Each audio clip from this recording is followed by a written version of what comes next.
Open the fucking straight, you crazy bastards. Sincerely, DJT. Wow. Anyway, like, love, share, turn on notifications, subscribe. Anyway, guys, everybody, welcome back. It's the Whiskey Rebellion again, and we are having the day after Thanksgiving. He has risen. That's right. That is a fact. I thought it was I'm Easter. sorry. Dadgummit, why do I keep saying Thanksgiving? Can we rewind? Yeah. Go ahead. Just okay. Just hit the button. We'll Go do ahead. all- The show right I can go after ahead. Go ahead. Easter. He has risen. Yes, I said all the day after these things Easter. right, but for whatever reason, I'm stuck on calling it Thanksgiving. There's no discount candy after Thanksgiving. There's discount candy after This Easter. is true. But I don't. I did see. I went to the Hood Walgreens today, and all of their Easter candy was already gone. Like because people got the memo. Yeah, I know they all got the memo. Yeah. I think that's crazy.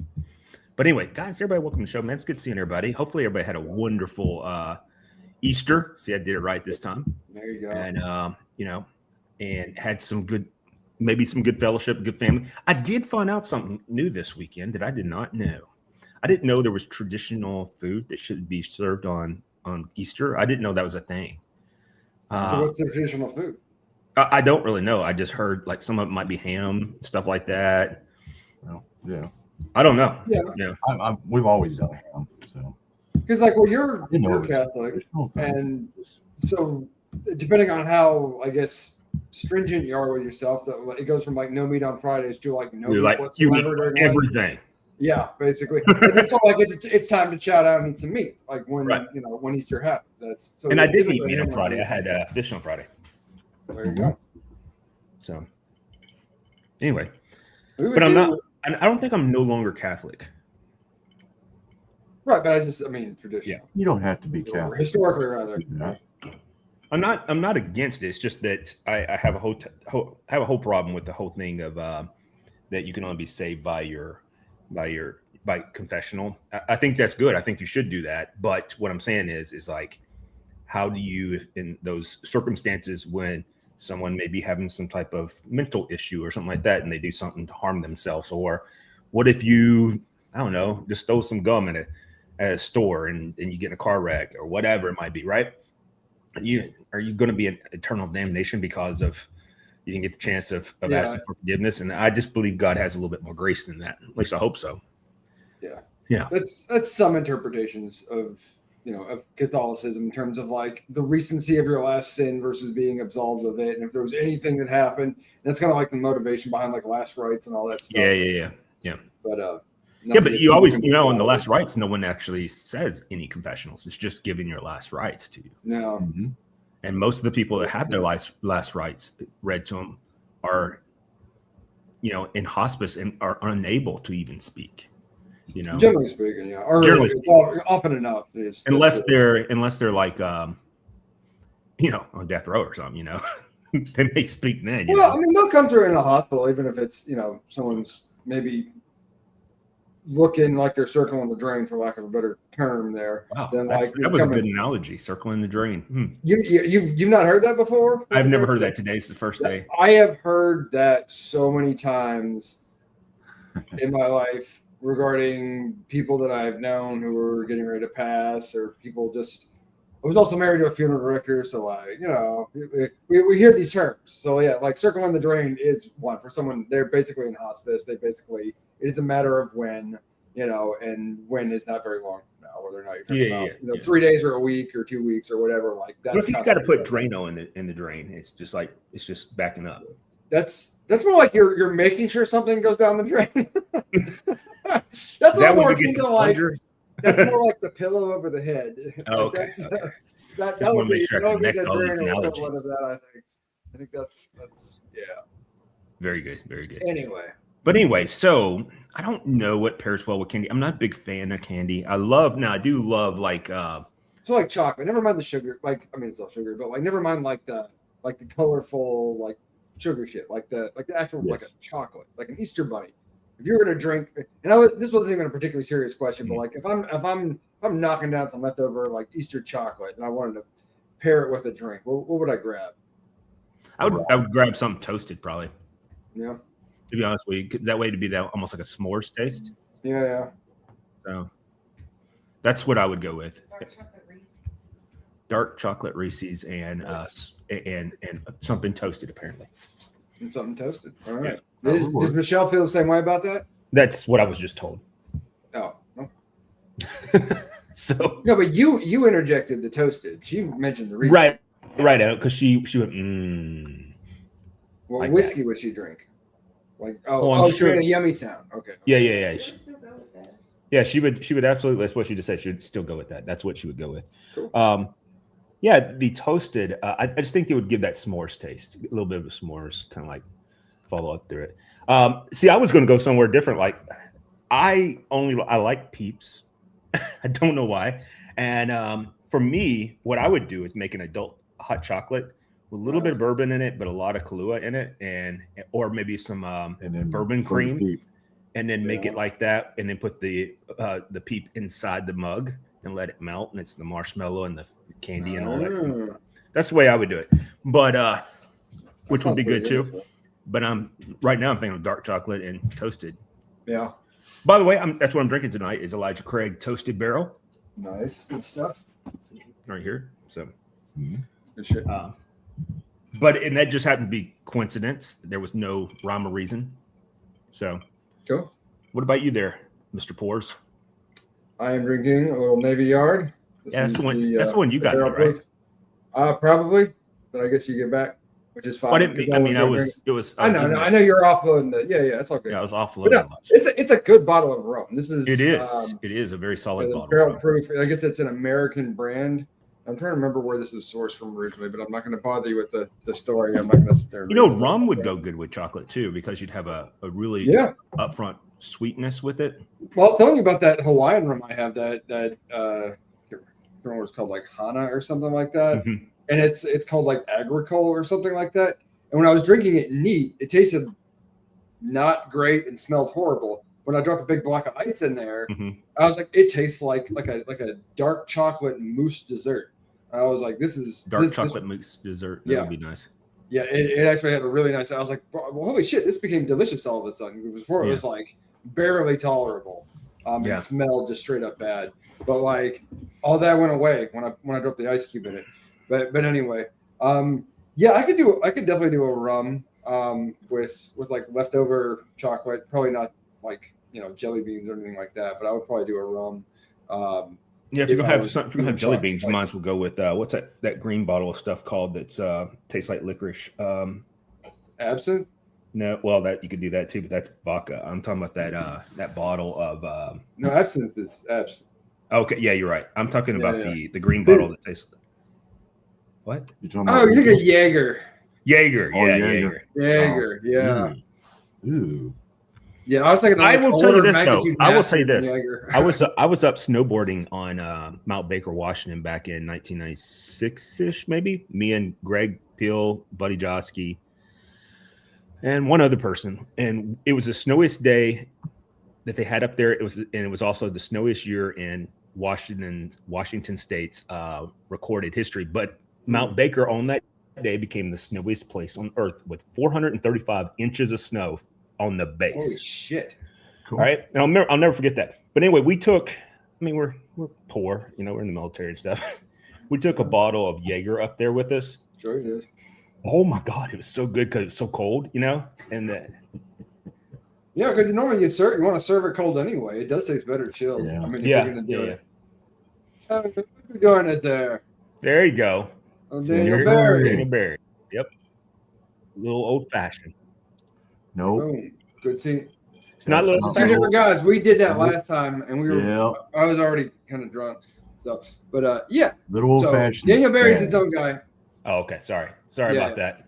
Yeah. Daniel Barry But just Daniel's does a sports. different Daniel dude. Barry. He's Daniel's our here. ride or die, man. He's been since the beginning, basically. Yep. But Well, there is a game going on tonight. I know it's not something I really get into because I'm not into basketball too much. But before we go to all that, we could ask Gino what he's drinking and what you would pair with some type of something or another from Easter. Gino is enjoying Jefferson's rye, Ooh, straight rye whiskey. okay. I don't know why they call it straight rye, because it is a blend. It says right here on the bottle. Some of the rye actually comes from Canada. Very delicious. The nose is unusual for a rye. It's got like minty overtones to it. But does that pick up on the palate at all? Like flavor? Very slightly. It's got a little Yeah. sweet cast to it. I mean, right at the beginning, the rye spice lets you know that yes, you are drinking a rye. It's got some nutmeg to it, which I find very flavorful in this. Almonds comes through on it. You get a little oakiness to it. The vanilla, more than caramel in it. Very nice, mild, short finish to it. Okay. Very little pepperiness to it. But I mean, what's the proof on it again? It's only 88 proof. Oh, 88 proof. Okay. And I get hints of maple syrup. I get hints of that's a lot of different things that I haven't nailed down with it. Like I said, for a rye, it tends to, so far what I've sampled here this evening, it's a little bit on the sweet side, which is I find very unusual for a rye. For a rye, yeah, absolutely. But as far as pairing leftover chocolate, I'm a fan of dark chocolate. I'm a fan of toffee, English toffee to be specific.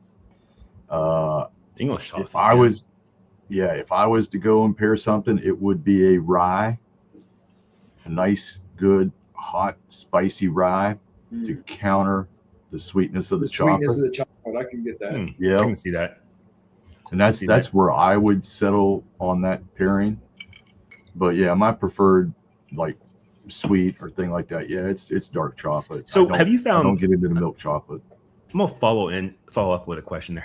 Have you become more of a rye drinker? Yes. Now, I used to be a bourbon snob. I would walk past every stinking bottle of rye to get to the bourbon, not even think about trying them. And I made a mistake one time and didn't read the label close enough. And this was a smooth amber bottle. There's Chuck. Yeah, 20th anniversary. I seen that, almost picked it up, but yeah, I did not. Tenure, huh? Nice. Continue, Chuck. It was the smooth amber. It was one of their founders editions cast drinks, and that's as far as I got on the label. Well, it was a cast strength rye, and I'm drinking that. I'm enjoying it. I said, damn, it's pretty good. I started reading more on the label. I said, damn, that's a rye. And I just started sampling more and more. And now I found, for the variety, for the different things, I tend to enjoy ryes a lot more than just regular bourbons. So I mean, I find that funny because there are a couple of ryes I do like when it comes to the willet aspect of ryes, like the 4-year or green top and the purple top. Both of those are fantastic. I think it's Pappy Van Winkle's family. It might be Van Winkle family distillery. Like the old Rip Van Winkle or something like that. No, old Rip Van Winkle's still a bourbon. This is the other one. But either way, it's like 12-year, and it's probably the best rye out there that I've ever had. Yep. But I'm not a rye drinker. It's just really, it's got a lot of heat to it that I like. When I talk about heat, it has a lot of proof. Yeah. So one of the things I picked up this past weekend, E.H. Taylor, they had the rye sitting there in the barrel proof. I've never had the rye. So the rye came home with me. I left the barrel proof sitting there. Of course, the barrel proof was $100 more than the rye was, but I picked up the rye instead. Rye? What's that? What's the year on that rye of theirs? I don't know. It's sitting back behind me on the shelf.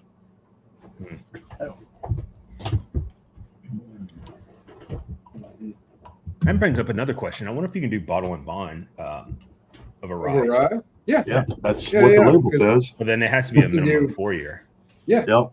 So it's still the bonding process. It's just a rye whiskey. It is bottled and bond, 100 proof. 100 proof, and it has to be one straight rye. At least 4 years. Yeah. Yeah. So like all those rules stay the same otherwise. Mash bill will be different, obviously, but like everything else. I mean, I know so little about ryes that I can't say it's something I really want to get into. I have some Willett's green top, and that's pretty good. You might like this, even though it's a lower proof. Like I said, it's got hints of the maple syrup in it. I mean, it's little. It's not as spicy as most ryes are. It's a little mellower, and like I said, what I found was unique on the nose is kind of like almost like a menthol evergreen kind of vibe on the nose. Very light on the nose. But I mean, it really doesn't translate through on the palate. You get the hints in the background of that. But this is a very enjoyable. I'm going to pick up another one of these suckers. Nice. The Jefferson rye, huh? Yeah, and Angel's Envy makes a good rye too. Jefferson straight rye. There you go.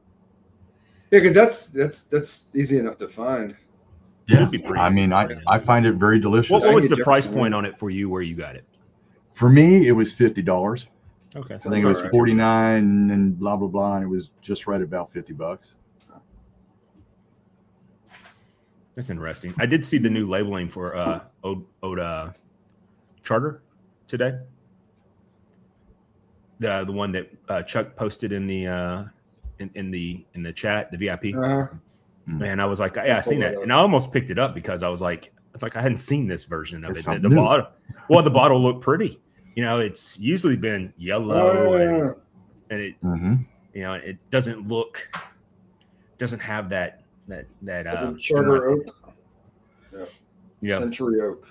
And it's cool looking, it's a straight bourbon whiskey. So I seen it today. I almost bought it, but I did not. I chose to go with the Old Faithful of the toasted. But anyway, yeah. So that's interesting. I was just curious about it because my palate's been moving around. I've been trying a lot of different wines lately. So I've had I've gotten where I've got a small little collection of reds that I like. I definitely like the Kendall Jackson Chardonnay. That's a really good one. And then I had one of the Decoy Sauv Blancs or something like that. Oh, that was really good Sauvignon Blanc, or however you say it. What? Sauvignon Blanc. Cab Sauv? A Cabernet Sauvignon. A Cabernet Sauvignon. It's a red, right? Yeah. It's a red. Yep. But we also got that Cabernet. I mean, not Cabernet, but that Decoy that was white too. The Decoy, that's a Chardonnay. Chardonnay. It is Chardonnay. What was the one I had yesterday? That was a Chardonnay. We're gonna have to. Okay. She may not be up to this tonight. But you need to have her on just to explain wine to us idiots who don't really understand. That'd be fun. She'd probably on and talk wine. I enjoy wine myself. I mean, obviously she's recovering and stuff like that. She had a tough day. For people who don't know, not been watching the show, she's doing okay, but she had kind of a tough day. And we're just hoping she does all right. We're not gonna push her to come on and explain wine to us idiots. But maybe we can do a show at some point where we'll all bring, we'll each get a bottle of wine and be like, how did we do? And explain the wine to us. It could be fun. Yeah, I enjoy wine. My go-to is a Pinot Grigio. I like it nice and light. Pinot Grigio. Yep, not quite sweet, but not dry. And I like to get them in the Magnum size because, I'll start on that earlier in the day and just all women like them in the Magnum all size. day long. I was going to say something. I can't think of what. So it was it was good. It was good. I was saying I don't really drink. It's not like wine per se, but like prosecco, which I guess is like a sparkling wine, maybe. So I drink a lot of that. Oh, she got on to me because I had some Rosa Stella Rosa or something like that, and she was like, that's black people wine, and I'm like, what? I didn't know they had their own wine. But then I went down there, and sure enough, Beyonce was the advertisement for it. Not that there's anything wrong with Blackfoot wine. That's not what the way I meant that. So I don't want to. I personally. But did you like Stella Rosa? I personally like the Beyonce wine. I did. I was like, this is a really good wine. I mean, it's sweet. It's yeah. Then she followed it up with, "Well, if you're not black, you're gay." And I'm like, okay, well, that bothers me. Why does that sound like something you would say, not her? Because it would be something I would say. Oh, okay. That's interesting, Chuck. I didn't know that. What do you say here? It said to be up to 9 years. Okay. Oh, wow. That's cool. That's cool. I think worth checking out. Yeah. I like yeah. I could try that would be worth checking out. what's the price tag on the on the rye. It's Free On H. this? H. Taylor, yeah. It was Yeah. $91. So $91. Not That's hard for horrible. me. That's hard No. for me to do though for a rye though. And that's the difference, because I think because you view rye as like a lesser version of whatever it is you could be getting. Like, Right. do I want the single barrel or do I want the rye? Like, obviously, you're going to go with I the used rye. to do the same thing all the time. Like I said, I would always just would pay no attention to them Yeah. until Well, I mean, I had that choice this week, and I ended up by getting. accident. I got a bottle of H. Taylor single barrel, and there was barrel proof and also the rye there, and I chose to get the Single single barrel. barrel. So I mean, you had that, and the only reason I want to get the barrel proof is because, to be quite honest with you, Michelle she didn't care much for the barrel proof. Yeah. What's the proof difference between barrel and single barrel? Barrel proof and single barrel. I don't Chuck would know. have to answer that. I don't know. Chuck will have to answer it. It is higher, but I don't know what it is. Gotcha. Yeah, I'm just wondering, it was But like maybe a little too hot for some people's palates, right? The other reason I chose the I can look it rye, up, though. it was cheaper than the barrel proof by about $100. Yeah. And I know that makes it easier. in my little tiny town down there at that little tiny store, no one else is going to buy that before I get back down to buy it myself. But I wanted the rye first.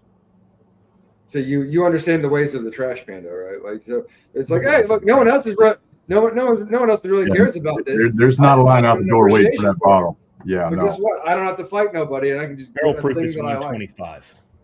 Barrel proof. Okay. Well, it's at or over 125. 125, and Cool. And Well, so, I didn't yeah, look I'll up probably single barrel. pick it up either probably this week single or barrel, yeah. I don't know. I don't know. It's on the agenda. Because I've never really been into it, but it also could have been the ryes that I had, that I've tried. Yeah, that's a big part of it too. It's like, Well, it's the same thing with you tried rums, rye. yeah. What did you have? Or Yeah. rum. What did you have? If I had to Captain suggest, Morgan. Well, of course you don't like this rum. would be a good entry. This would be a good entry rye to get into and sample because it's not It's not going to break the bank at $50. It's not going to break roughly the bank. $50. It's not going to blow you up with all the baking spices and the rye spices.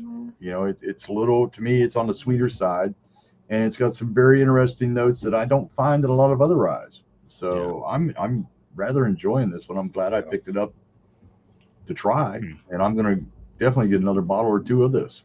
Well, I'd just like to try to change my palate a little bit because I Go have for it. really noticed that I just only drink bourbon, and that's it. Yeah. Like I just don't want to do anything else. Well, see, go ahead.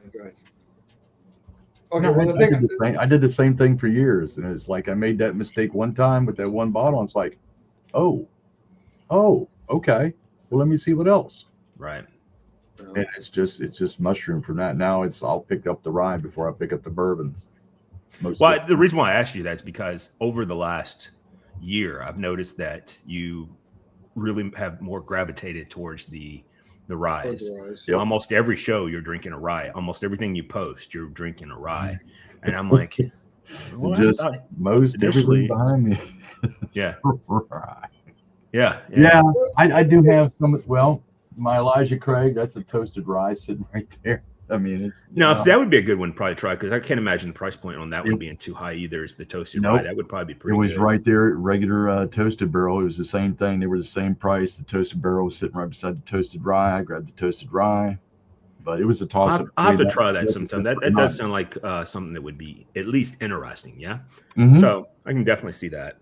And the thing with a lot of ryes is I think too many of like the lower tier ones or the less quality ones, like they do really hit you with a punch that's a little bit unfriendly. Yeah. On the front Well, it's end. the floral. It's the floral aspect that I don't. Yes. Yeah. So you generally get hit This with one, a lot of You're not going to have really light. And it comes flowers. right up front, right? Yeah. Yeah. But the better ryes that I've had. bam. Yeah. But this one here does not have that aspect to it at all. And another one that I find that's very enjoyable that does not drink like a typical rye is Pendleton's 12-year rye. And that's a Canadian rye. Well, the Queen's mellow bottle I have for a up rye. there is allegedly it's allegedly a Canadian whiskey, which is essentially a rye because it's a light whiskey is what they consider, but it's a one. I think it's pushing right 170 proof. It's high. Oof. It is. It'll put your ass in orbit. I'll catch up to the astronauts. Yeah. I just heard about that today, by the way. We Very sent good, astronauts farther out than they've ever been before. But Seb, something. that's hard for me to Artemis believe 2. if we went there in 69. Well, I guess it's so I know nothing about this story, but if they're making that claim, that might suggest that they were on a larger orbit around the moon.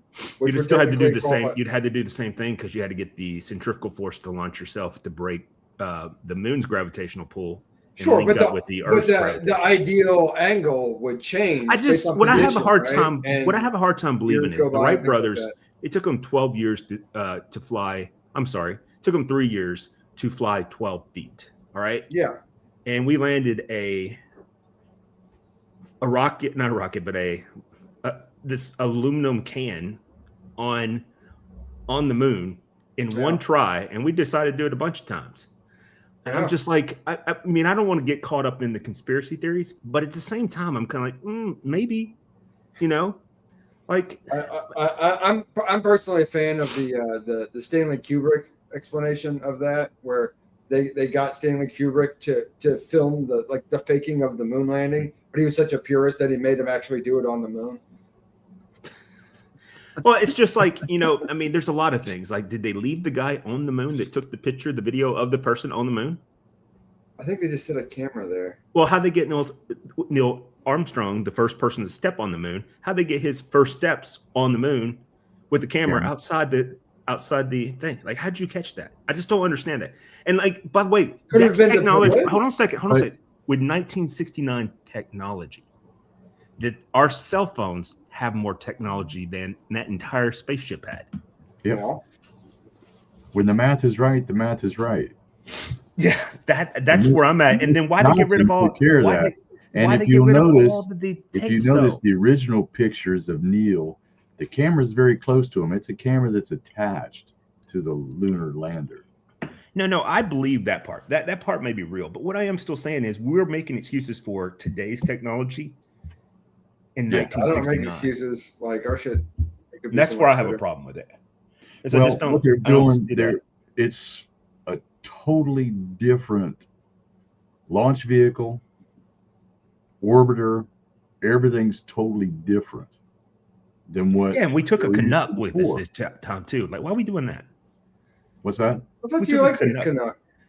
I like Canucks, but at the same time, they've been bumping back on the tariffs. I know, but I'm not worried about any of that. The interesting thing is this just a precursor for all the other stuff. Like they're wanting to make a base up there. I don't know why, but it's well. I can see well, first of all, I can see the application component of that. Now that's still going to come down to, and this is where my little math brain, I just don't understand how that could ever be possible. Is how are we going to get to Mars? I just don't. That's just well. That's one of the things about that with the lower gravity.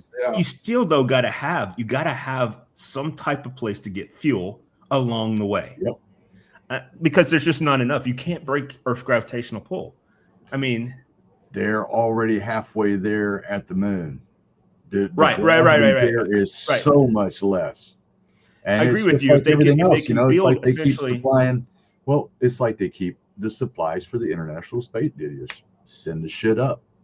You send it, you assemble it. Boom. Yeah. So I get these things every day. Obviously, I'm on the dark web somewhere, but they're always telling me that they want to give me a loan for $80,000. Oh yes, I get those. And that it'll be only $455 a month. I'm like, is that for the next 800 years? I'll get about 4 of those a day. No, I get like 100 of them a day. From the loan department, wanting to finish approval for my loan. Yeah, it's on your application. I'm like, I didn't put an application in. With my cell phone, with my carrier, that stuff's pretty much, my phone don't even ring with those calls anymore. No, my phone doesn't ring with it, but it shows up. It just goes right to voicemail. Well, some of them still do that, and all I get is the voicemail for it. But some ring through and it says spam. It's because they have so many different bots that do it. But anyway, back to the whole space thing. That's interesting to me. Yeah. I don't know how mathematically you can do it. Like I've thought about this and I have drawn pictures of it. I just don't see how. Like, for example, on this most recent trip, they went up, they went past lower Earth orbit Yep. and got right outside the high orbit. radiation belt, right? Yep. And then they used the Earth to rotate all the way around and get slingshotted back back past to go through the radiation belt. All right. And then what they're hoping to do, which by the way, the moon's supposed to be, there's been rumors that it's hollow and stuff of that nature too. And well, they said that it rings like a bell. Oh, cool.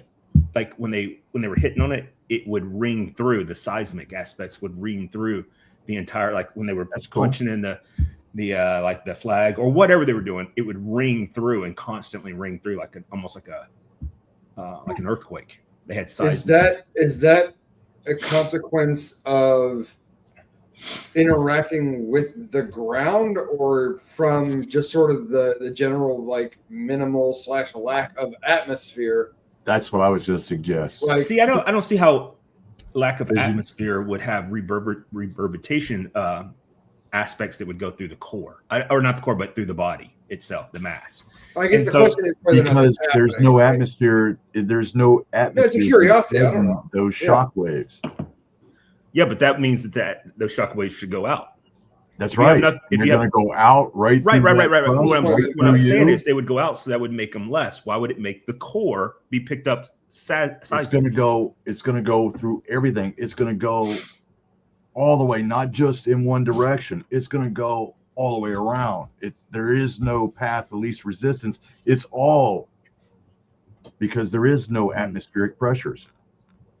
No, I get that part of it. It's going to be different than what we experience here. So what you're saying is, your hypothesis is that if Earth had no atmosphere, do the same thing. I'd say I disagree. And it's because there's but then again, too, it could be all and we don't know what the core is of the moon either. That's what I'm saying. They're saying it's hollow. That's what I'm trying to say. But it could be. First of all, the first question is, who is they? Oh, just scientists from NASA and stuff. But I also have another question. Why did NASA get rid of all the trajectory and all of the information that was from the moon landings, all of that? Why did they personally destroy that, plus all the original video? Actually, it got recorded over. Allegedly. 1969 mission, it was all recorded over.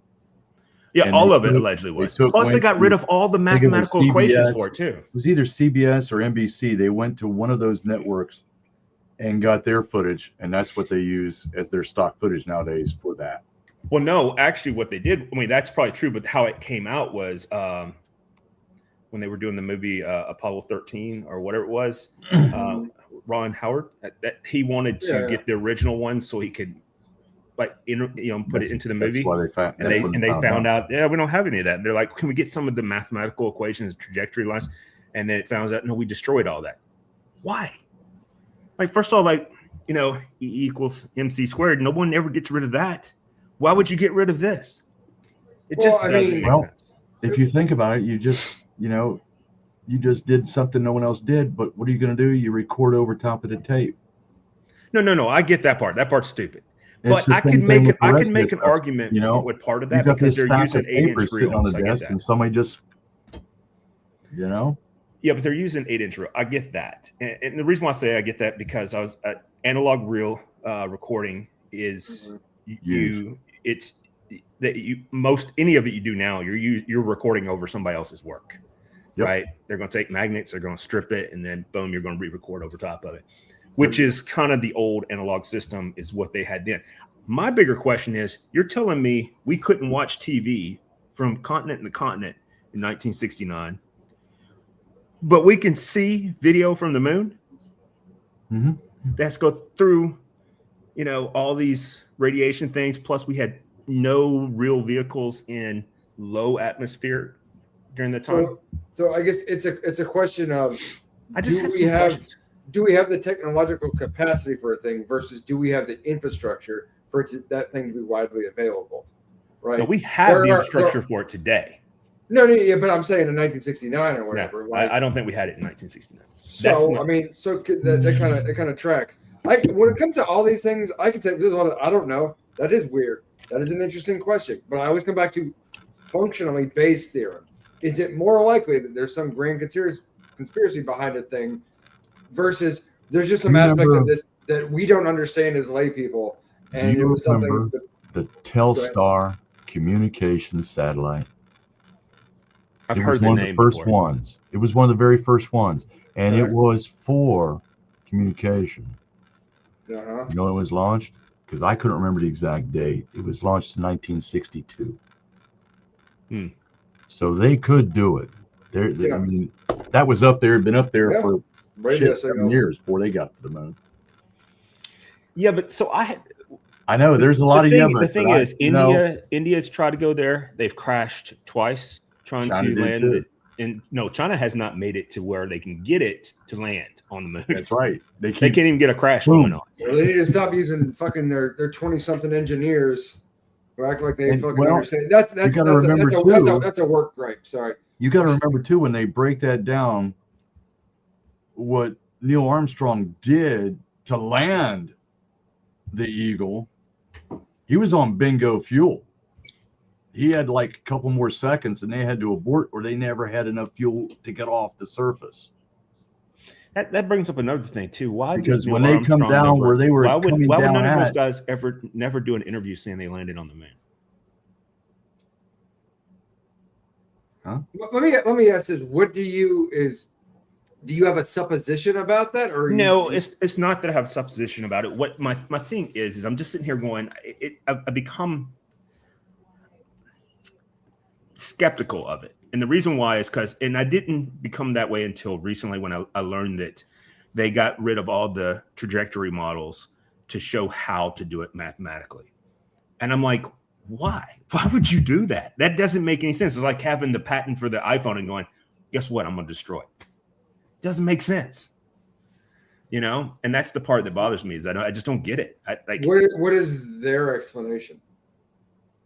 There's actually a famous interview that I'll send you later tonight. It's with a NASA engineer, and they're like, we just didn't feel like we needed to keep it anymore, so we just got rid of it. I mean, it's almost exactly what he says. And you're like, what? It just doesn't make sense to me. Those are mathematical equations used to put people on the moon and get them home alive. Yeah. As a matter of fact, Elon's even been on record saying that would be helpful with what he's trying to do right now. Yeah, there's no doubt. But if you stop and think, at the time that was probably done, no one's ever going to use this. Well, here's the other thing, though, too. We were in a weapons race with Russia. Yeah, we were. USSR during the time. They were the first in the space. They're the first person in space. First to put a woman in space. They're the first to put a dog. First to put a satellite in space. Mm-hmm. And then we just magically gave them state of the art, straight from Warner Brothers Studios in Hollywood, California, a man on the moon. You don't find that odd? And if you look at that, if you look at the Eagle and all the space junk they put on the moon, come on, man. I got one for you. Duct tape was wrapped around every one of the tires on the rover thing that they had on the moon. Uh-huh. Duct tape never used that as an advertisement for them. I mean, if I was the branding person, you think it's a missed marketing opportunity? Yes. And it's a fact. Duct tape was used around the wheels on the inside of their net wheels to keep them from exploding. So you need to call them. No, everybody brought get your money. Why didn't you use this? But you're telling me you didn't use this? Why? That's come on, man. Duct tape's on the moon. Why wouldn't that be a good selling? The commercial's right there. If you can't fix it, duck it. If you can't fix it on the moon, duck it. Yeah. And if you can't duck it, we're all going to die. I know you're fact checking it right now, but it truly was inside the. I'm not looking anything up. I'm right here. No, I know Yep.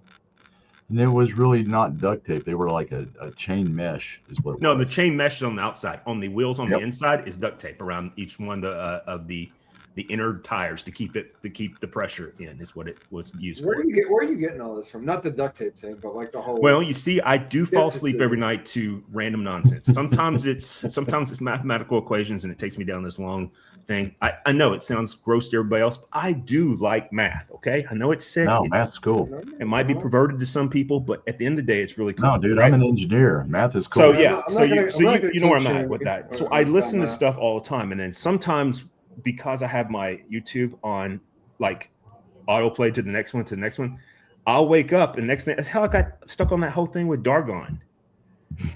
You know, I mean, I woke up in the middle of the night and I'm like, we made up the word dragon and it comes from a religion and Sentinel 22. I'm like, what in the world?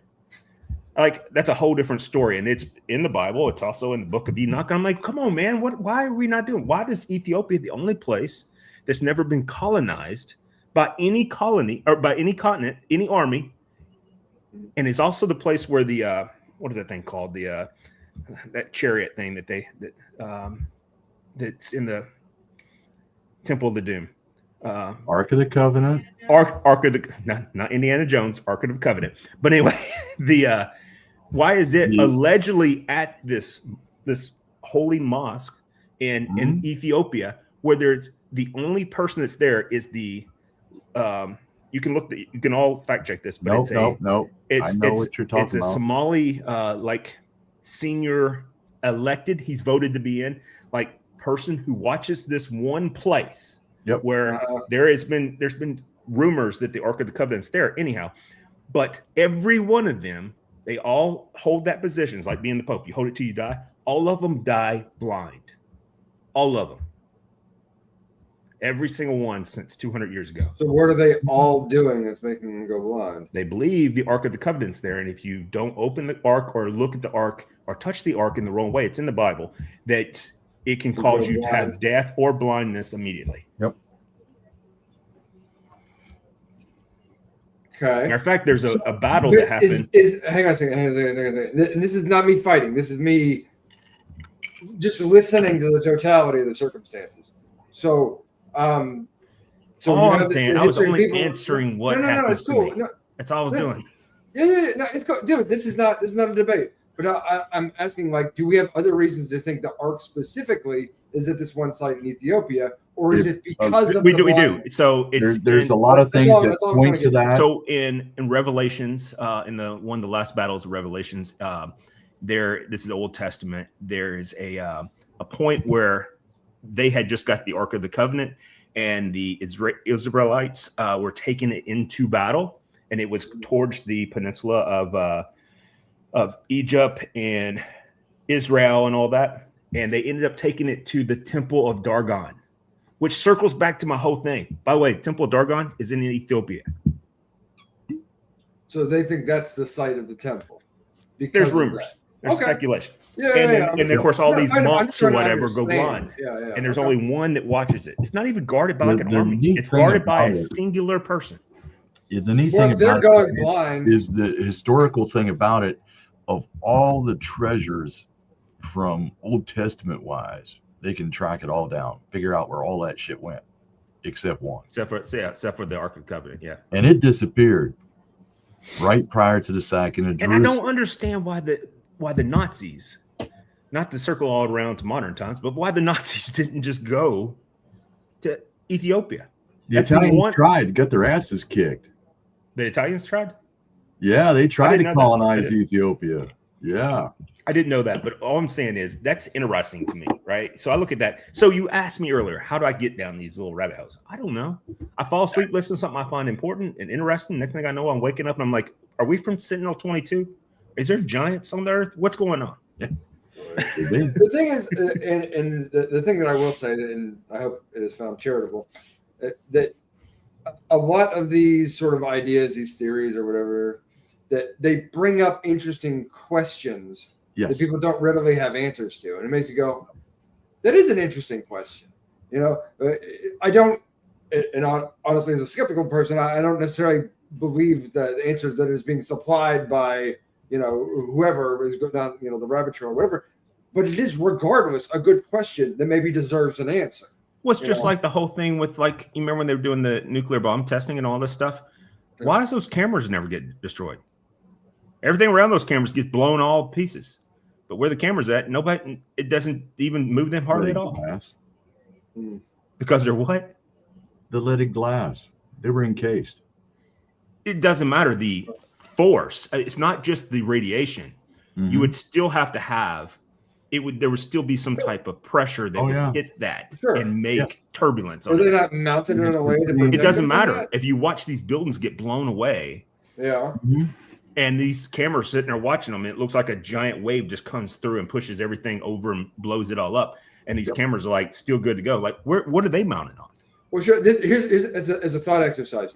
Do we know those were the only cameras, or are we capturing? Hang on a second. Are we capturing the first and closest footage of cameras that were not destroyed, and the cameras might have been placed closer, but they got destroyed in the blast? Oh, I mean, all of that's definitely a fluid. It's like even a reasonable conversation to bring into this. I agree with you. That could And this isn't to fight anybody. A lot of the footage is very short. It is all very short, but it doesn't matter. The camera never moves, and that wave passes by them, and that is the wave, not the radiation part that you need the lead for, the lead in glass cases, but that force, that wave of pressure. Oh yeah. Not only the first one that sucks everything in, but the one that pushes everything out. And it just doesn't make sense. Doesn't move. So anyway, you guys have asked. That's how I get down this. I'm always traveling down these things. Because I do a lot of the same shit myself. And then I get up and I write it down, and I'm like, no, I don't do that. Well, I do that because then I got stuck on trying to find. Well, I wonder if the Bible they talk about Orion's belt or like Orion, because this is why it's interesting to me with the whole Dargon. So on 5 of the continents, there is a religion, and I started following the one that was not following it, studying the one that's from Scotland, and they have a lot of underground, like we'll call them caverns, but they're like holy places. All of them, alignments. Yeah, their alignments are all lined up to Orion's belt. So are the pyramids. So all the pyramids on every single continent are all lined up to Orion's belt. Their belief is in Scotland. This is the only one I can read because it's the only one translated to English that's close enough for me to be able to read. Right, and they believe that we're all descendants of Sentinel 22. Well, that took me down this road of looking at Neil deGrasse, whatever his name is, Tyson. Neil deGrasse Tyson, and he was talking about that. He kept talking about, something that may be out there. He specifically used Orion. And he said that that's millions of light years away. Well, Sentinel 22 in Orion's belt today is a dying dwarf star. So are we looking at it from now? Or is it already gone? Because, it's already gone. Yeah, because it's over several million light years away. Which would make sense to this religion, right? And then if you tack in the Book of Enoch and stuff, and I don't know why I think of the book. Well, I don't know why every time I get a vision of the Book of Enoch, I start thinking of down south. I guess because of Easter Island and stuff. But it's where angels came from. Some people might call them aliens, but angels came from the heavens and mated with the humans and made these giants. And which is strange when you start thinking of places like Easter Island. It's this essentially barren island that has these 20, 30-foot heads out of the ground. But they've dug down whole bodies, and their whole bodies is underneath it. And it makes no sense. Like, let's just say I want to build something strange. Why bury it up to its neck so nobody can see it? That just doesn't make sense to me, man. Well, and that's where I get down these tracks. I mean, it doesn't make sense, or it probably wouldn't to them at the time. But in fact, because they buried them up to their necks or whatever, they've probably been around for thousands of years versus having, crumbled and destroyed. Yeah, that could be true too. It works out. I don't know if the people who built them knew that, but that is what happened. So it ended up being useful. Well, I mean, take the pyramids, for example. All the stone from that came from 500 and something miles away. You're telling me they just rode that stuff there?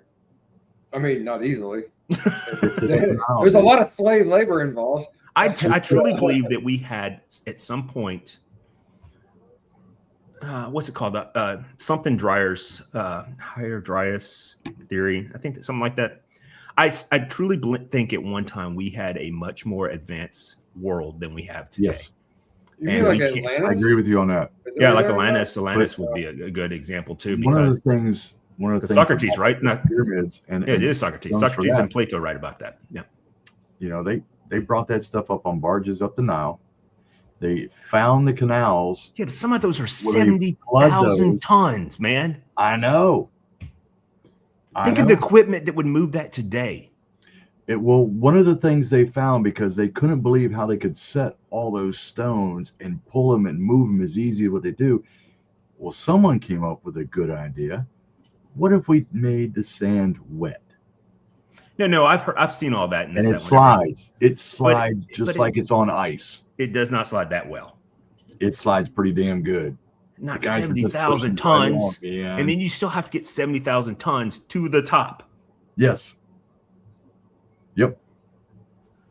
That's the part I don't get, man. So it's again, wild. Don't get me wrong. to like That's to the recap marvels of on it. ancient. Oh yeah, there is no doubt that they had Well, the biggest access pyramid is actually the knowledge is that in Central we America. lost over the centuries. There is no doubt in my mind. So it's just crazy, man. It's like, and I just don't understand why they're all aligned to Orion's belt. That is so strange to me. I saw funny. It was like a stand-up comedy bit talking about this, about the pyramids, and it was aliens, this and that. And they're like, but wait, don't you? And you just brought it up. The biggest pyramid, it's in Central America. And it's like, the comedian's like, bro, have you met Mexicans? You don't think they could have done this? You don't think they could do this? That's funny. That's funny. I mean, no one questions whether or not those were built by aliens. They know those people did it. You know, I mean, well, those were not Mexicans. Yeah, I mean, he's a comedian, right? So, but yeah. But either way, I mean, I get what you're trying to say with it. it. Yeah. And I think if it was up to what we think of the Mexican workforce, I think no one would question any of it, to be honest with you. To be perfectly honest with you. But those were not Mexicans that did that. I understand that, yes. Aztecs and natives to the area. Mayans and Aztecs. Well, yeah, Mayans, Aztecs, and all that. And then, of course, you get down to, down into what is that? Down in Chile, where they have that giant city that's built on top of the Machu Picchu. Machu Picchu. Yep. That was the Incans. Yeah, but what I'm saying is built on top of a giant mountain. Yeah. They shaved that sucker off and built all those. Built a giant castle essentially. And the neat it doesn't thing make any sense either. What's the name of that? There's another place down there, not Machu Picchu, but there's another place where the stones fit so flipping. Oh yeah, they're perfect. Tight, you can't even get a knife blade. Right. Yeah, I've seen that. In the joint. And there's that. And they're all weird shapes. Yeah, and then there's also that point that's in that. This is in Machu Picchu, but there's a part in there where they can't. They've been trying to get cameras back in there because it's part of the cave that's closed. Not cave, but they think it's a tunnel that's closed off. And the Chileans, I guess, they won't let them, or is it Peru? I don't know which one it is, but they won't let them. They won't let them remove it, even if they promise to put them all back like it was, But they won't let them go back there, and it's just strange. It's a mystery. But I find that so freaky because when they're down there, but how does their math? How did their math get better than ours? How did they do it so flipping perfect? The joints, there's no mortar in the joints, and it's like you can't even get a knife blade. Well, it's just like those giant things on the desert floor that people make these like pupils and stuff like that. The Nazca lines. Yeah, the Nazca line stuff. The Nazca lines. Nazca. Yeah, Nazca. That's right. The Nazca lines. No idea what you're talking about. Yeah. How the hell did they make that without being able to get up in the air to see and see it? Right. Because I mean, like, first of all, why make a giant alien? Because one of them is an alien with like a top on his like he's got on the breathing apparatus. I've seen. I think I know what you're talking about. They look like a giant drawing, basically. Spider, hummingbird, we're talking about not 700 feet. We're talking about 700 yards long and then 400 yards wide. And you're going to tell me, hey, I can see this in my head and I'm seeing it from up there. And this is how it's going to look. And here in 100,000 years, right, they're going to come over here. And Paco, bring that one over here. Doesn't make sense to me. How do you do that without being able to see it from above? This mind might be small, but it thinks about these things all the time. I find that very intriguing. How they did that. I think in human beings, there's a sense of wanting to leave something behind that's going to last forever. And I think I'll tell you what will not last forever. Well, I'll tell you what will not last forever. This is facts. So the reason why I want to be cremated, like I will not be put in the ground, is because I used to live in Japan. And in Japan, they've run out of real estate. Yeah. So they're digging up people. And it's either the first Thursday or the last Thursday of every month. Whomever they picked up that week, they burn all their bodies and then they send some crumbs to each of them. All right. And it smells horrible. You're like a batch of yeah. Yeah, you get a batch of whomever's dead. You know, I have seen and yes. and they're running out of real estate. So we may not look at it here in the United States and think that's pragmatic that we're going to run out of land. But if you think about this, is not to get political, but if you think about just in the last 4 years, we let in speculations up to 20 million people. Illegally or not, doesn't matter.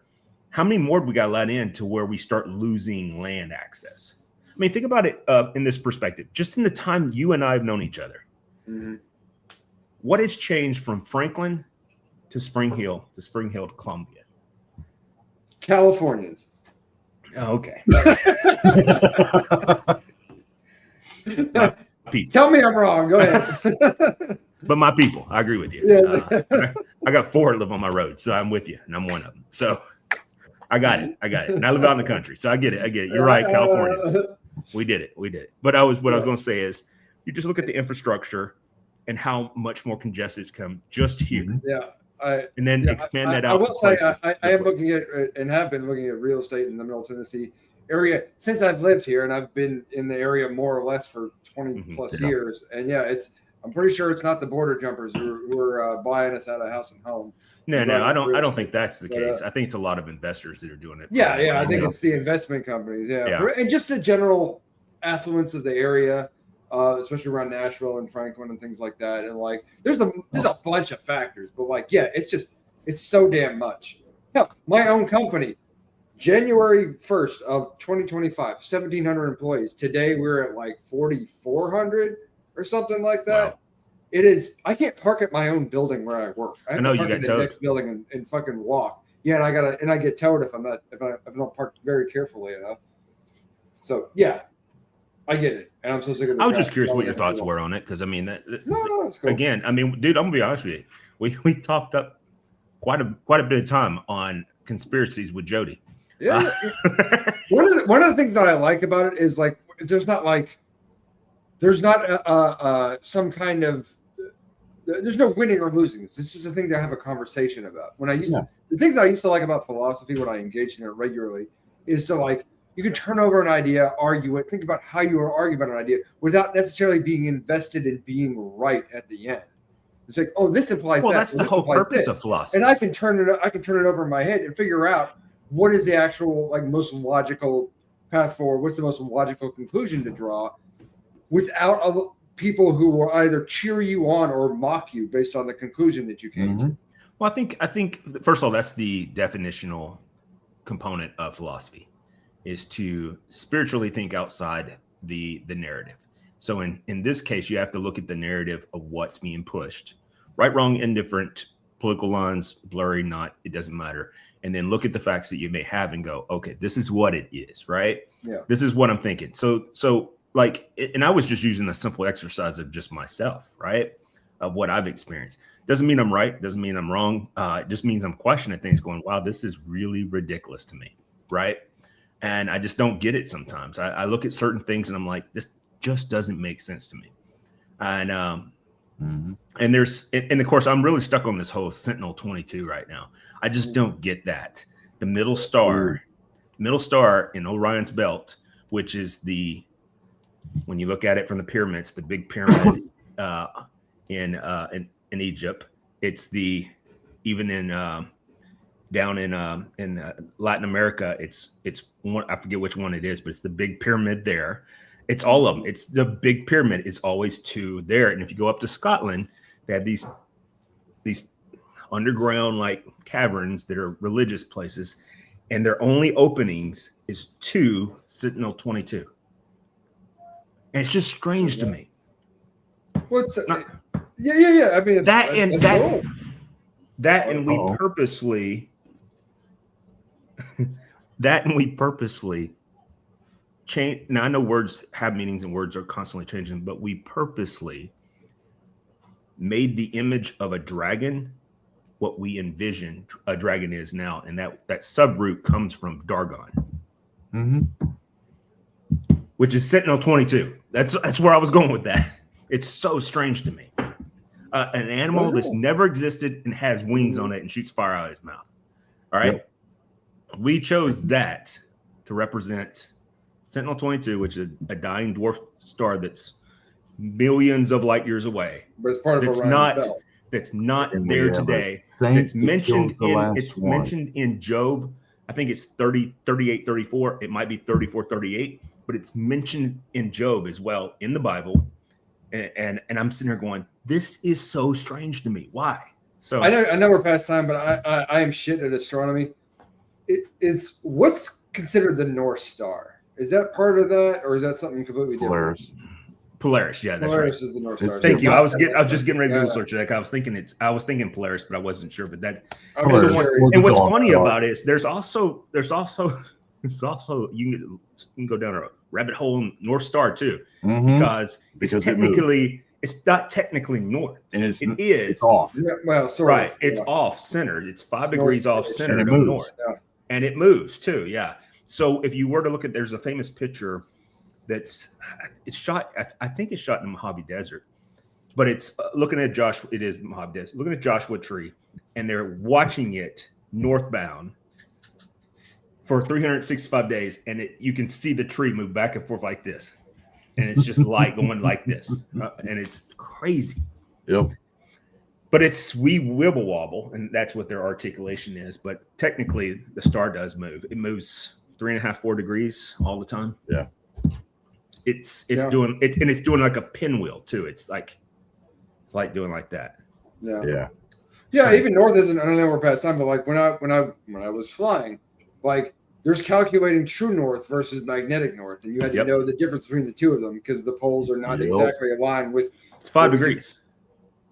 But it changes too, though. No, Like, it over does. time, It yeah. does. It does. Well, it changes not over time, but it also changes depending on the season too. Yeah. So, So there's definitely very. But anyway, so, guys, anyway, like, love, yes, share, all those things, be part of the conspiracy network. Yes. which I am not part of. But I enjoy these conversations. I enjoy that. Oh no. there's no You just good. asked me how do I go down these rabbit holes, and I'm just trying to tell you this is how I do it. Yeah, you're good. No, I get do it. literally fall asleep every night. It helps me with my PTSD. I sleep with earphones on, and I'll put it on something. And a lot of times it's math, sometimes it's religious stuff, sometimes it's just I just listen to the ocean because that's my thing. Crickets. I put on like fake Crickets. ocean waves on my TV every night, or rain. But anyway, right. much love. Again, like, love, share, subscribe, all the buttons, Subscribe. bells and whistles. Be good to Do yourselves. all those things. And yes, the most important thing, be good to Be good to yourselves. All right. And we'll see you Peace next out. week. Cheers. Cheers.